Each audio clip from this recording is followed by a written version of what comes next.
Intermittent fasting got you curious? Before you dive in, it's important to understand the basics and ensure you're doing it safely. Let's talk safety and success. Intermittent fasting can be a game changer for your health, but only if done correctly. Start by consulting your healthcare provider to ensure it's right for you. They can provide personalized advice based on your health history. Begin gradually. Try a 12-hour fast and build up. This approach helps your body adjust without feeling overwhelmed.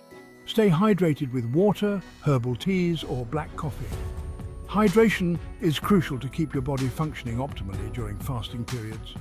Break your fast with nutritious meals packed with whole foods, lean proteins, and healthy fats. Avoid processed foods to maximize the benefits. Always listen to your body. If you feel dizzy or overly fatigued, it might be a sign to adjust your fasting schedule. Consistency is key. Stick to the same fasting and eating windows each day. This helps regulate your body's internal clock and makes fasting easier over time. Ready to start intermittent fasting the right way? Remember, patience and persistence are your best ally.